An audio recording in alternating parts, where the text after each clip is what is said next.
Hello viewers, welcome back to our channel by the mom.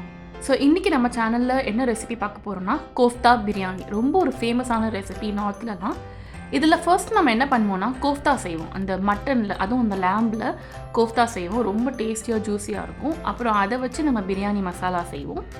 And கடைசியா நம்ம வந்து ரைஸை வந்து அது மேலே லேயர் பண்ணி ஒரு பிரியாணியாக உருவாக்கப்படுறது தான் இந்த ரெசிபி. இப்போ first step kofta or meat balls எப்படி செய்கிறதுன்னு பார்க்கலாம். 1 கிலோ மட்டன் கொத்துக்கறி எடுத்துக்கோங்க, நல்லா கொத்துனது. அதில் உப்பு உங்கள் தேவைக்கு ஏற்ப 1/4 டீஸ்பூன் மிளகுத்தூள், 1/2 டீஸ்பூன் மிளகாய்த்தூள், 3/4 டீஸ்பூன் தான் இஞ்சி பூண்டு விழுது. 3/4 டீஸ்பூன் தான் போகிறோம், நிறைய இல்லை. 1 டேபிள் ஸ்பூன் நறுக்கிய பச்சை மிளகாய் ஆட் பண்ணுறோம். 1 கொத்து போல் கொத்தமல்லி, 1 கொத்து போல் புதினா, 2 டேபிள் ஸ்பூன் பார்த்தீங்கன்னா கடலை மாவு ஆட் பண்ணுறோம். அப்புறம் 1 முட்டை ஆட் பண்ணிக்கலாம். இப்போ இது எல்லாத்தையும் சேர்த்து நல்லா பிசைஞ்சு விட்டுருங்க. நல்லா எல்லாம் நம்ம போட்டிருக்க எல்லா இன்க்ரீடியன்ஸும் நல்லா மிக்ஸ் ஆகிடணும்.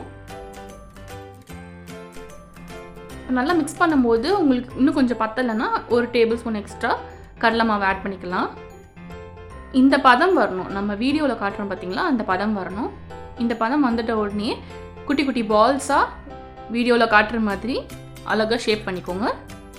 இந்த சைஸ் போட்டிங்கன்னா கரெக்டாக இருக்கும். பார்த்தீங்களா, எல்லாமே ஈக்குவல் சைஸில் இருக்க மாதிரி பார்த்துக்கோங்க, அப்போ தான் நல்லாயிருக்கும் பிரியாணி சாப்பிடும்போது. செகண்ட் ஸ்டெப் பார்த்தீங்கன்னா நம்ம கோஃப்தாவை ஷாலோ ஃப்ரை பண்ண போகிறோம். நல்லா இந்த மாதிரி அகண்ட ஒரு பேன் எடுத்துக்கிட்டு ஒரு 250 ml ஆயில் ஊற்றிக்கிறோம்.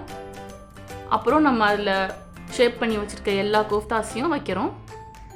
பார்த்தீங்கன்னா டீப் ஃப்ரை கிடையாது, டீப் ஃப்ரை பண்ணும்போது ஹார்டாகிற சான்ஸ் இருக்குது. ஷாலோ ஃப்ரை தான் பண்ணுறோம், சாஃப்டாகவே இருக்கும் உங்களுக்கு. ஆனால் 50% தான் குக் பண்ணணும். இதுதான் நம்ம ரொம்ப இம்பார்ட்டண்ட்டான பாயிண்ட்டு. 50% குக் பண்ணால் தான் பிரியாணியில் போடும்போது இன்னும் கொஞ்சம் குக் ஆகும். ஒரு சைட் குக் ஆகிட்ட உடனே அடுத்த சைட் திருப்பி விட்டுருங்க. நம்ம 50% குக் பண்ணும்போது அவுட்டர் லேயர் நல்லா குக் ஆகிடும். அப்புறம் நம்ம பிரியாணியில் வேகும்போது உள்ளே நல்லா வெந்துடும். ஸோ அதை நீங்கள் கவலையே படாதீங்க, அதெல்லாம் கரெக்டாக வெந்துடும். பட் கேர்ஃபுல்லாக இருங்க, 100% குக் ஆகிடக்கூடாது, ரொம்ப ஹார்டாயிடும். தேர்ட் ஸ்டெப் என்னென்னு பார்த்தீங்கன்னா நம்ம கிரேவி ப்ரிப்பேர் பண்ண போகிறோம். கோஃப்தா பொரிச்ச அந்த எண்ணெயிலேயே ஒரு 500 கிராம் நல்லா சாப் பண்ண வெங்காயம் ஆட் பண்ணுறோம். இந்த வெங்காயத்தை நல்லா வதக்கணும், கோல்டன் ப்ரௌன் ஆற வரைக்கும் நல்லா வதக்கணும். அப்போ தான் அதோட அந்த ஸ்வீட்னஸ் வெளியே வரும். ஒன்ஸ் வெங்காயம் நல்லா கோல்டன் ப்ரௌன் ஆகிட்ட உடனே ஒரு 50 கிராம் இஞ்சி பூண்டு விழுது போடுறோம். இஞ்சி பூண்டு விழுது நம்ம பார்த்து கவனமாக தான் போடுறோம், ஏன்னா நம்ம கோஃப்தாலையும் போட்டிருக்கோம். ரொம்ப நிறைய போட்டால் அதோட ரா ஸ்மெல் வந்துடக்கூடாது. அப்புறம் ஒரு 4 நறுக்கிய பச்சை மிளகாய் ஆட் பண்ணுறோம். அப்புறம் நல்லா நறுக்கிய கொத்தமல்லியும் ஆட் பண்ணி சாட்டே பண்ணிடுங்க. ஒன்ஸ் நல்லா சாட்டே பண்ணிட்ட உடனே ஒரு 250 ml டொமேட்டோ பியூரின்னு சொல்லுவாங்கள்ல, தக்காளியோடைய பியூரி, அதாவது நீங்கள் தக்காளியை நல்லா பிளான்ச் பண்ணிவிட்டு அதை அரைச்சி சேர்க்கணும். அடுத்து சிகப்பு மிளகாய் தூள் 2 டீஸ்பூன் ஆட் பண்ணுறோம். மல்லித்தூள் 1 டீஸ்பூன் ஆட் பண்ணுறோம். மஞ்சத்தூள் 1/2 டீஸ்பூன், சீரகத்தூள் 1 டீஸ்பூன், கரம் மசாலா 1/2 டீஸ்பூன், உப்பு உங்கள் தேவைக்கு ஏற்ப எல்லாத்தையும் ஆட் பண்ணி நல்லா மிக்ஸ் பண்ணிடுங்க. எல்லாம் நல்லா மிக்ஸ் ஆகிட்ட உடனே முந்திரி பவுடர் ஆட் பண்ணுறோம். ஒரு 50 கிராம் முந்திரி நல்லா திரிச்சு ஆட் பண்ணுறோம். தயிர் 200 ml அதுவும் ஆட் பண்ணிக்கலாம். அப்புறம் பட்டர் ஆட் பண்ணுறோம் ஒரு 50 கிராம், ஒரு டேஸ்ட் கொடுக்கும். இது எல்லாத்தையும் நல்லா மிக்ஸ் பண்ணிடலாம், இதுதான் அந்த ரிச்னஸ் கொடுக்கும். ஒன்ஸ் எல்லாம் நல்லா மிக்ஸ் ஆகிட்ட உடனே ஒரு 200 ml போல் வாட்டர் ஊற்றி நல்லா மறுபடியும் மிக்ஸ் பண்ணிடலாம். ஒன்ஸ் நல்லா கிரேவி மாதிரி ஆகிட்ட உடனே நம்ம ரெடி பண்ணி வச்சுருக்க கோஃப்தாஸ் அது எல்லாத்தையும் நம்ம இதில் ஆட் பண்ணிடுறோம். ஆட் பண்ணி நல்லா ஒரு 5 to 10 minutes நல்லா குக் பண்ணுங்கள். அப்போ தான் அந்த கோஃப்தாஸ் வந்து கிரேவியில் சோக் ஆகும், ரொம்ப சூப்பராக இருக்கும். ஸ்டெப் 4 பார்த்தீங்கன்னா ரைஸ் எப்படி ப்ரிப்பேர் பண்ணலான்னு பார்க்க போகிறோம். இந்த மாதிரி ஒரு சட்டியில் வந்து தண்ணி எடுத்துக்கோங்க, உப்பு சேர்த்துக்கோங்க. அடுத்து 2 பட்டை, 10 ஏலக்காய், 5 கிராம்பு, 2 பிரியாணி இலை, இது எல்லாத்தையும் ஆட் பண்ணிக்கிறோம். ஒரு நல்ல அரோமா வரும், அதுக்காக தான். 20 நிமிஷம் ஊற வச்ச பாஸ்மதி ரைஸ் ஒரு 1.5 கிலோ அதை ஆட் பண்ணுறோம். இம்பார்ட்டண்ட்டான பாயிண்ட் இதில் என்னதுன்னா 50% தான் ரைஸ் வேகணும், அதுக்கு மேலே வேகக்கூடாது. 5th ஸ்டெப் என்னதுன்னா நம்ம ரைஸை வந்து அந்த கிரேவியோட மிக்ஸ் பண்ண போகிறோம். இப்போ எப்படின்னு சொல்கிறோம் பாருங்கள். இந்த மாதிரி ஒரு ஜல்லடை கரண்டி எல்லாருக்கிட்டையும் இருக்கும், அதிலிருந்து நம்ம ஸ்ட்ரெயிட்டாக எடுத்து அப்படியே டைரெக்டாக நம்ம கிரேவி இருக்குது பார்த்தீங்களா, அதில் போட போகிறோம். இது ரொம்ப இம்பார்ட்டண்ட்டான ஸ்டெப்பு. மற்ற பிரியாணிலாம் பார்த்தீங்கன்னா அப்படியே வடித்து ரைஸ் எடுத்து போடுவாங்க, இதில் அப்படி கிடையாது. இதுதான் ரொம்ப இம்பார்ட்டண்ட்டான ஸ்டெப். ஒன்ஸ் நீங்கள் எல்லா ரைஸையும் இதே மாதிரி வடித்து போட்டுட்ட உடனே சாஃப்ரான் வாட்டர் 1 கிராம் குங்குமப்பூவை ஒரு 50 ml வாட்டரில் கரைச்சி வச்சுருக்கோம், அதை ஊற்றிடுறோம். இது ஒரு நல்ல ஃப்ளேவர் கொடுக்கும்.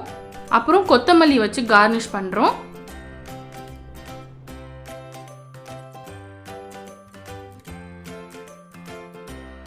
அப்புறம் கடைசியாக ஒரு 2 டேபிள் ஸ்பூன் பட்டர். இதுதான் அந்த டேஸ்ட் கொடுக்கும். ரொம்ப நல்லாயிருக்கும் கடைசியாக அந்த கார்னிஷ் பண்ணும்போது. அவ்வளோதான், நம்மளுடைய கோஃப்தா பிரியாணி சூப்பராக ரெடி ஆயிடுச்சு.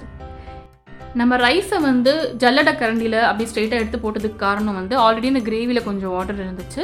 நம்ம இப்படி எடுத்து போடும்போது அதோட தண்ணியும் சேர்ந்து கரெக்டாக ஈக்குவலாக குக் ஆகும். அதுக்கு தான். இப்போது லிட்டை வச்சு க்ளோஸ் பண்ணிடுங்க. க்ளோஸ் பண்ணிவிட்டு ஒரு 20 நிமிஷமாச்சும் கண்டிப்பாக தம் ஆகணும். இது ரொம்ப இம்பார்ட்டண்ட். அதுக்கு முன்னாடி எடுத்துடாதீங்க. 20 நிமிஷத்துக்கு அப்புறம் நம்ம திறந்து பார்க்கலாம். நல்ல அந்த வாசனை செம்ம ஃப்ளேவர்ஃபுல்லாக இருக்கும்.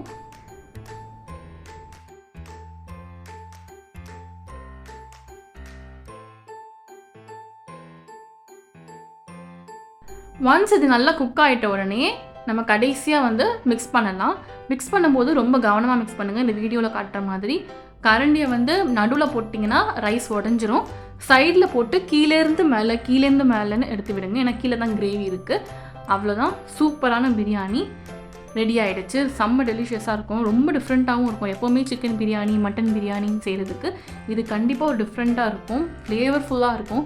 எல்லாருக்குமே பிடிக்கும். கண்டிப்பாக செஞ்சு பாருங்கள். இந்த ரெசிபி ட்ரை பண்ணி பார்த்துட்டு உங்களுடைய ஃபீட்பேக்ஸை எங்கள் கமெண்ட் செக்ஷனில் தெரிவிங்க.